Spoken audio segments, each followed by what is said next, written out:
വചനാഗ്നി വചനാഗ്നി ആത്മാവിൽ അഭിഷേക വചനാഗ്നി വചനാഗ്നി വചനാഗ്നി ആത്മാവിൽ അഭിഷേക വചനാഗ്നി ദേശങ്ങൾ രാജ്യങ്ങൾ ഗോത്രങ്ങൾ വംശങ്ങളെങ്ങും അറിയട്ടെ വചനാഗ്നി ദേശങ്ങൾ രാജ്യങ്ങൾ ഗോത്രങ്ങൾ വംശങ്ങളെങ്ങും പടരട്ടെ വചനാഗ്നി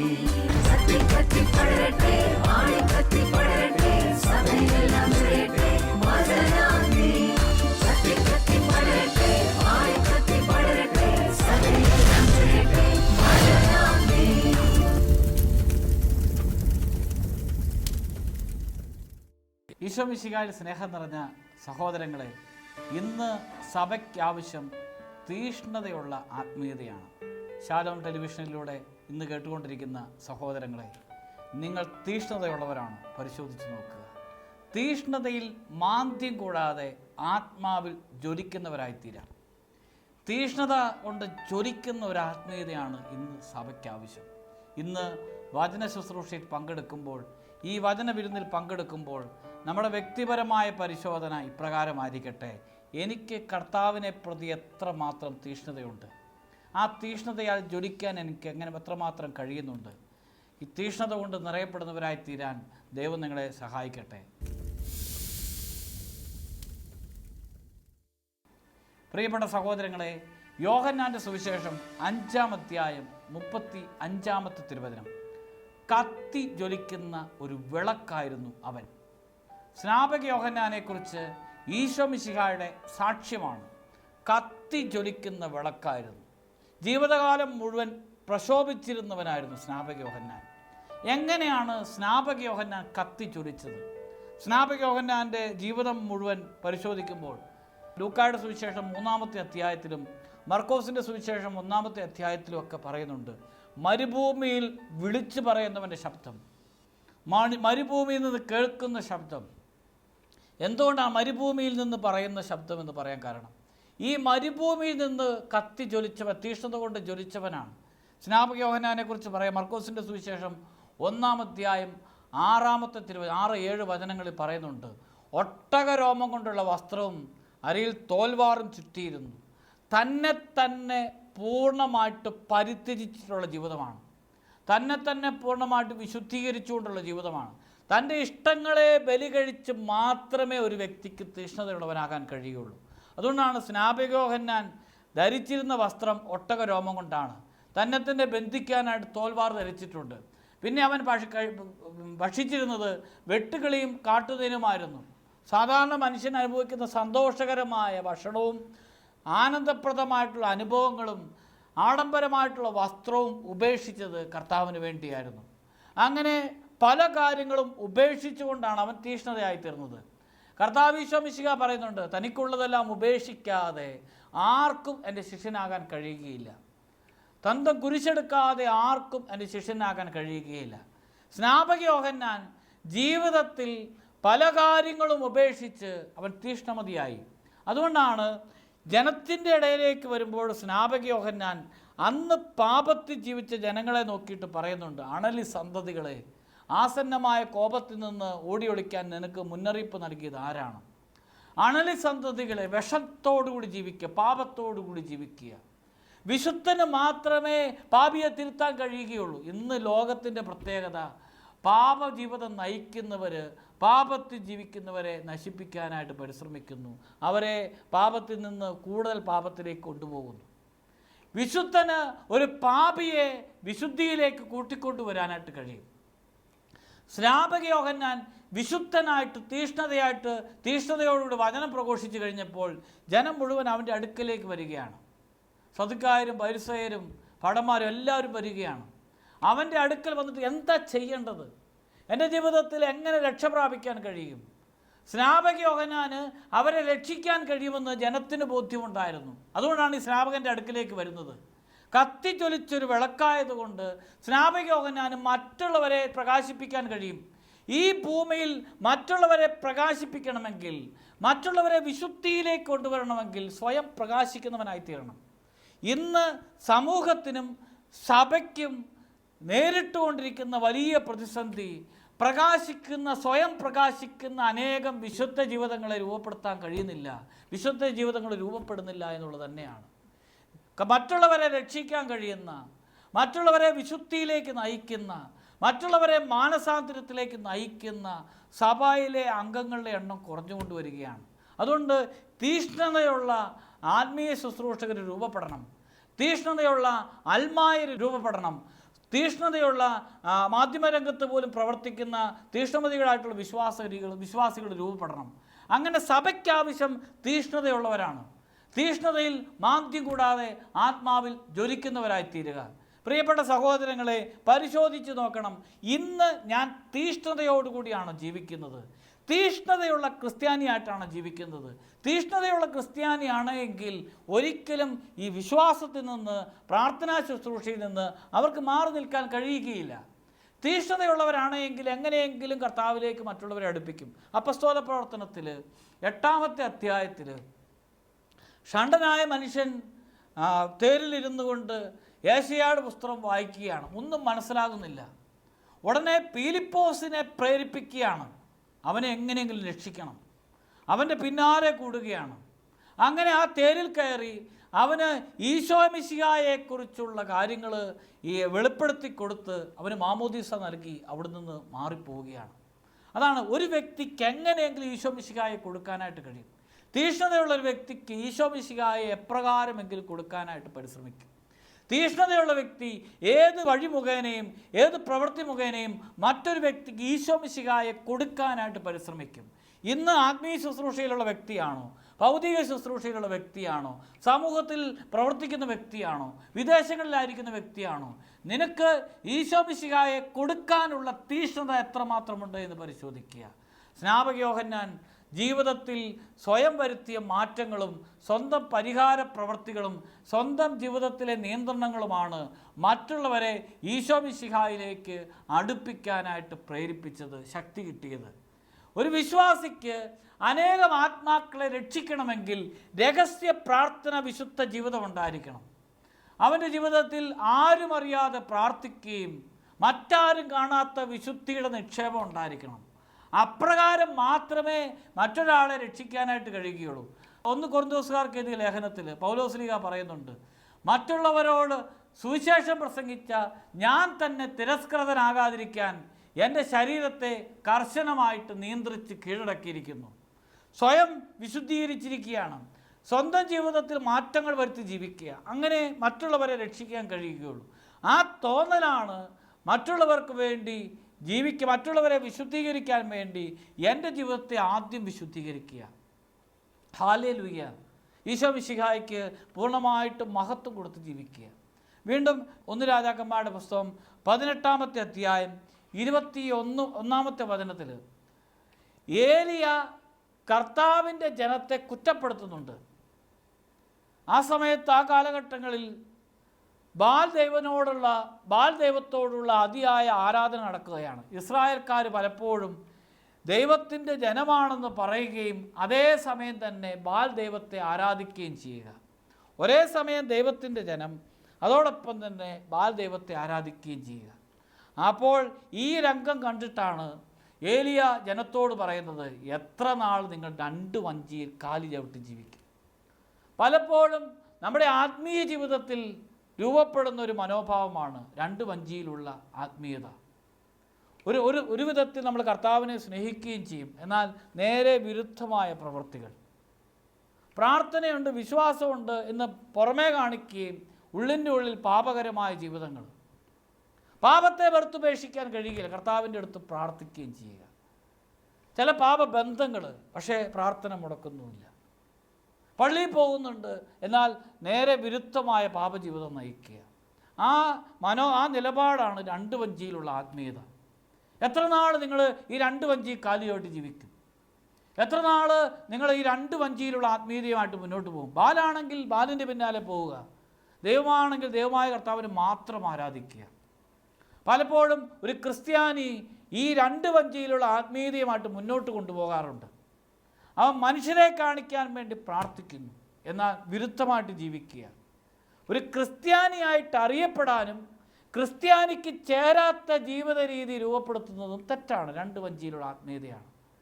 അങ്ങനെ ഇരിക്കുന്നവരുടെ മുമ്പിലാണ് ഏലിയ ദൈവത്തെ പ്രസാദിപ്പിക്കാനായിട്ട് ബലിയർപ്പിക്കുന്നത്.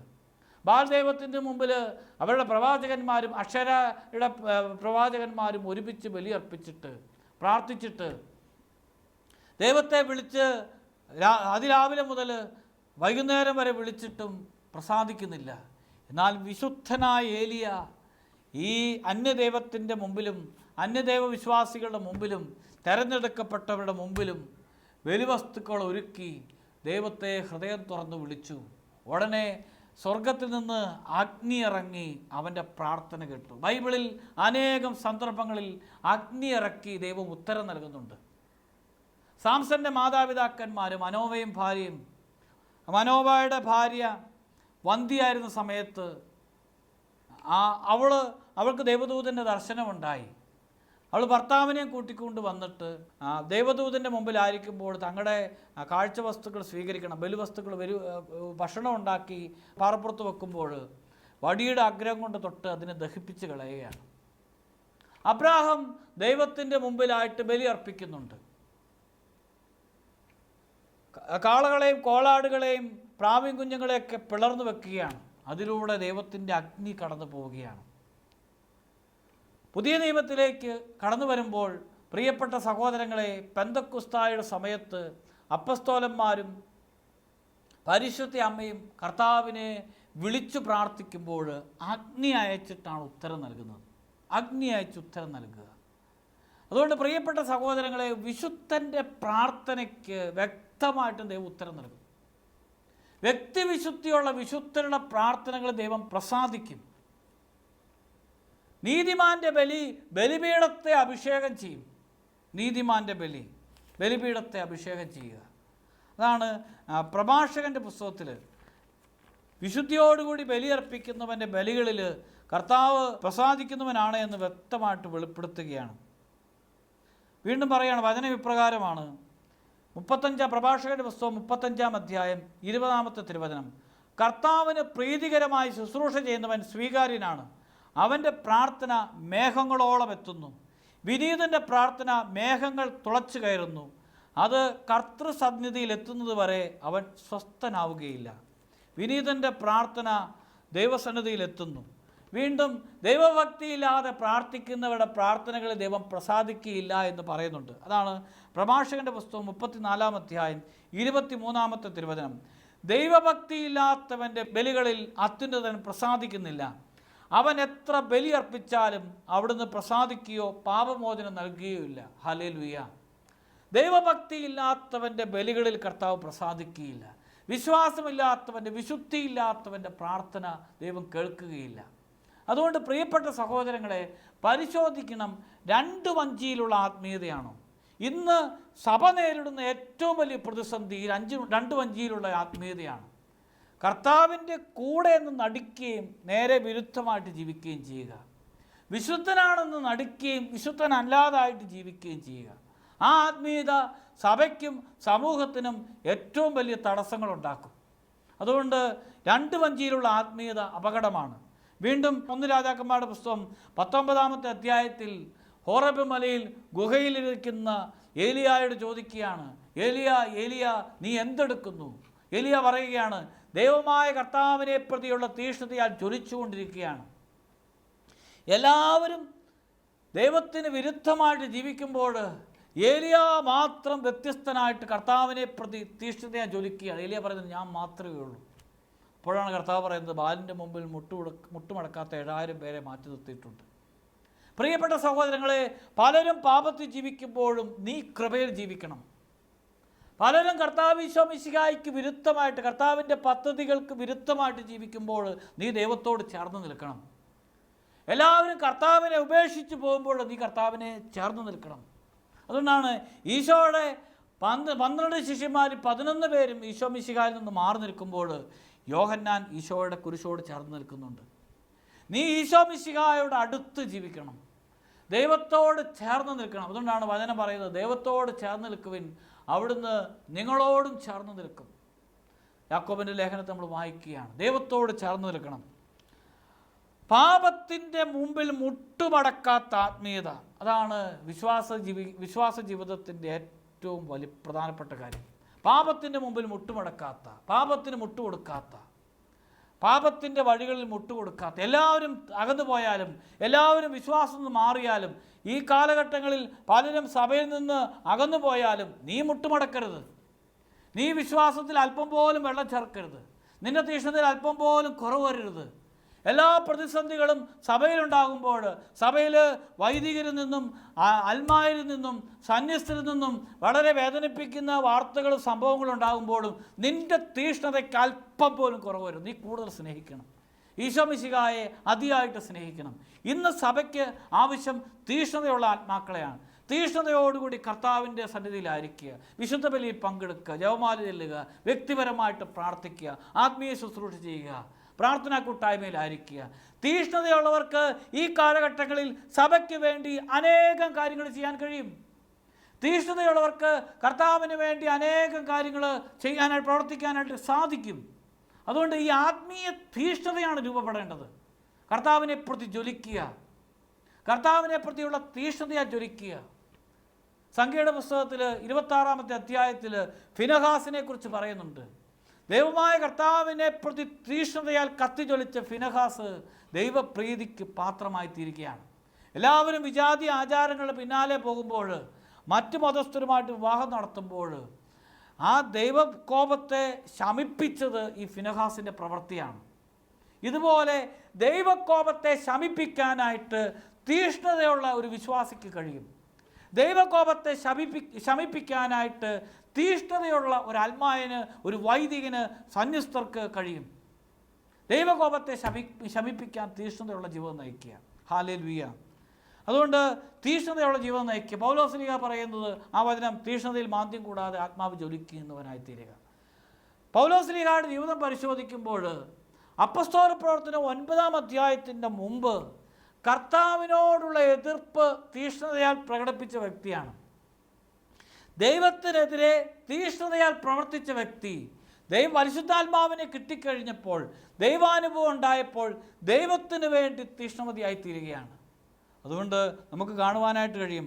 പൗലോസ്ലീഹ പറയുന്നുണ്ട്, തിമോത്തിയോസിൻ്റെ 2-ാമത്തെ ലേഖനം 2-ാമത്തെ അധ്യായം 2-ാമത്തെ വചനം, യേശു ക്രിസ്തുവിൻ്റെ നല്ല പടയാളിയെപ്പോലെ കഷ്ടപ്പാടുകൾ സഹിക്കുക. യേശു ക്രിസ്തുവിൻ്റെ ഒരു പടയാളിയായിത്തീരുക. ഫിലിപ്പിയർ ലേഖനം 1:21, എനിക്ക് ജീവിതം ക്രിസ്തുവും മരണം നേട്ടവുമാണ്. ഇപ്രകാരം പൗലോസ്ലീഹായെ പറയാനായിട്ട് പ്രേരിപ്പിച്ചത്, പൗലോസ്ലീഹയുടെ ജീവിതം പരിശോധിക്കുമ്പോൾ അറിയാം.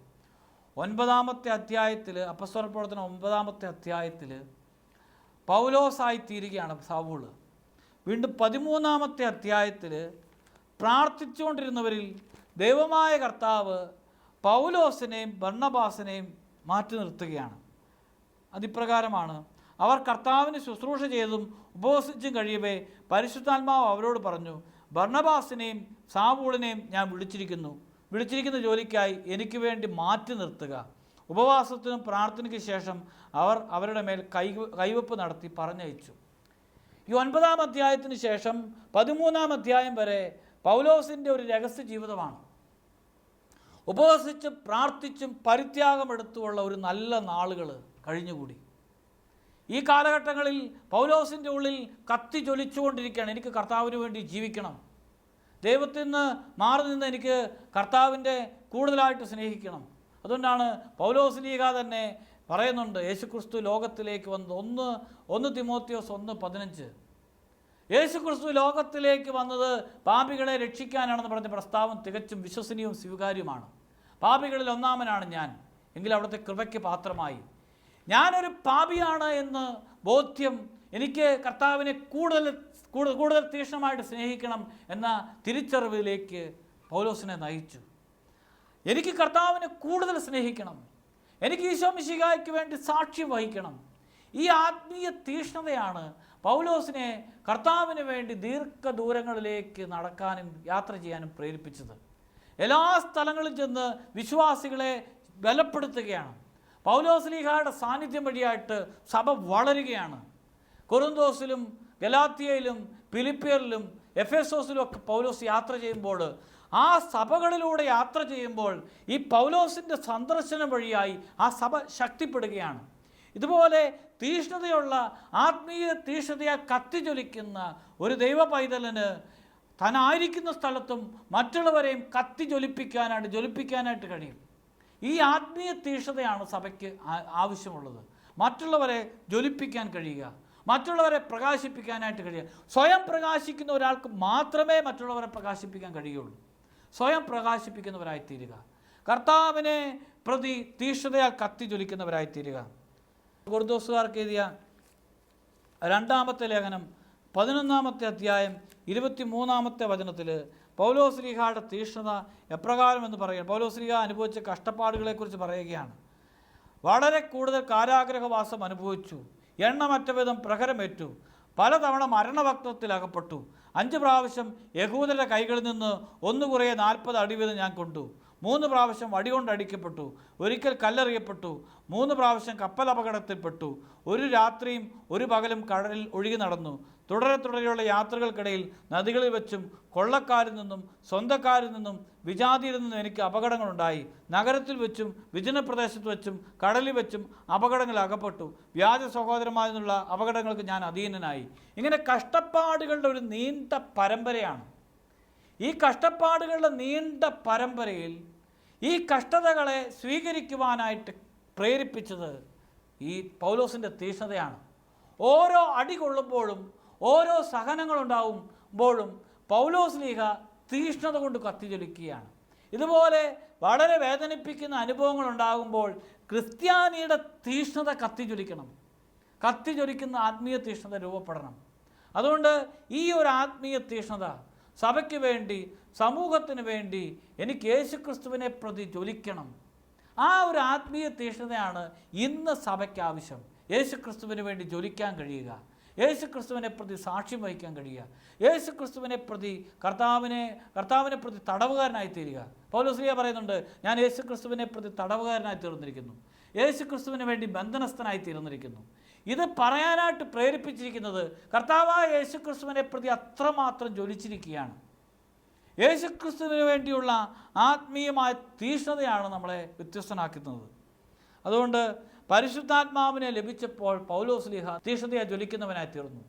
നമുക്ക് നൽകപ്പെട്ടിരിക്കുന്ന ആത്മീയ ശക്തിയെ ഉണർത്തി ജീവിക്കുമ്പോഴാണ് പ്രിയപ്പെട്ട സഹോദരങ്ങളെ അനേകരെ ക്രിസ്തുവിലേക്ക് അടുപ്പിക്കാനായിട്ട് കഴിയുന്നത്. ആത്മീയ തീഷ്ണതയാൽ ജ്വലിക്കുന്നവരായി തീരുക, യേശുക്രിസ്തുവിനെ പ്രഘോഷിക്കുന്നവരായി തീരുക, യേശുക്രിസ്തുവിന് സാക്ഷ്യം വഹിക്കുന്നവരായി തീരുക.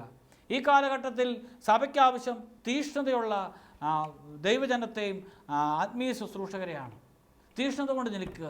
പ്രിയപ്പെട്ടവരെ, 2 വഞ്ചിയിലുള്ള ആത്മീയത, പാപത്തിൻ്റെ മുൻപിൽ മുട്ടുമടക്കിയിട്ടുള്ള ആത്മീയത, ഇതൊരിക്കലും ആത്മീയ ജീവിതത്തിൽ വളർച്ചയിലേക്ക് തളർത്തിക്കളയുകയുള്ളൂ.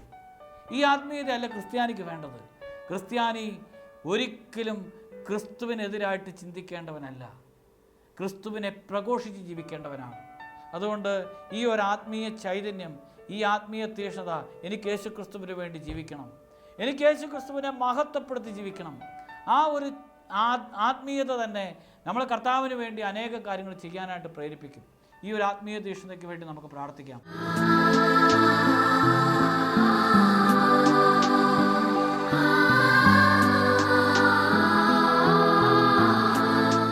ഒരു നിമിഷം നമുക്ക് കണ്ണുകൾ അടയ്ക്കാം.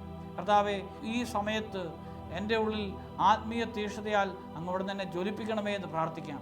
ഹൃദയം തുറന്ന് കർത്താവിനെ വിളിച്ച് പ്രാർത്ഥിക്കുമ്പോൾ കർത്താവിനാൽ ശക്തി പ്രാപിക്കും, അഭിഷേകത്തെ നിറയും. അതുകൊണ്ടാണ് ആത്മീയതയ്ക്ക് വേണ്ടി, ആ ആത്മീയ തീഷ്ണതയ്ക്ക് വേണ്ടി കർത്താവിൻ്റെ മുമ്പിൽ പ്രാർത്ഥിക്കുക, എളുപ്പപ്പെട്ട് പ്രാർത്ഥിക്കുക. അങ്ങയുടെ ആലയത്തെ പ്രതിയുള്ള തീഷ്ണത എന്നെ വിഴുങ്ങിക്കളയും. സങ്കീർത്തനം 69:9. എനിക്ക് കർത്താവിനെ പ്രതിയുള്ള തീഷ്ണതയാൽ ഞാൻ ജ്വലിക്കുകയാണ്, എൻ്റെ കർത്താവിനെ പ്രതിയുള്ള തീഷ്ണതയാണ്. നമുക്ക് ഹൃദയം തുറന്ന് കർത്താവിനെ സ്തുതിക്കാം, ഹൃദയം തുറന്ന് ആരാധിക്കാം, തീഷ്ണതയോടെ കർത്താവിനെ വിളിക്കാം. 2 കരങ്ങൾ ഉയർത്തിപ്പിടിച്ച് കർത്താവിനെ തീഷ്ണതയോടെ വിളിച്ച് സ്തുതിച്ച് നമുക്ക് ആരാധിക്കാം. ഹല്ലേലൂയ, ഹല്ലേലൂയ, യേശുവേ നന്ദി, യേശുവേ സ്തുതി, ഹല്ലേലൂയ, ഹല്ലേലൂയ, ഹല്ലേലൂയ, യേശുവേ ആരാധിക്കുന്നു. സ്തുതിക്കുന്ന കർത്താവേ, ശക്തിയോടെ സ്തുതിച്ച് അഭിഷേകത്തോടെ ദൈവമഹത്വത്തിന് വേണ്ടി ആത്മീയ തീഷ്ണതയാൽ നിറയാൻ ആഗ്രഹിച്ച്, ദൈവകൃപയ്ക്ക് വേണ്ടി ആഗ്രഹിച്ച് കർത്താവിനെ സ്തുതിച്ച് ആരാധിച്ച് ഹല്ലേലൂയ, ഹാലലുയ ഹാലലുയ ഹാലലുയ ഹാലലുയ ഹാലലുയ. യേശുവേ ആരാധന, യേശുവേ ആരാധന.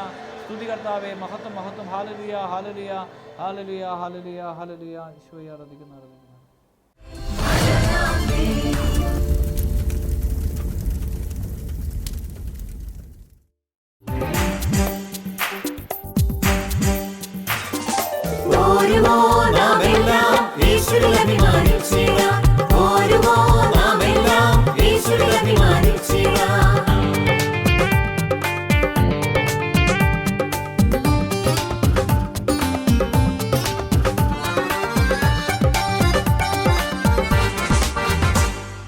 നമ്മുടെ നാഥൻ ഒലിവുമലയിൽ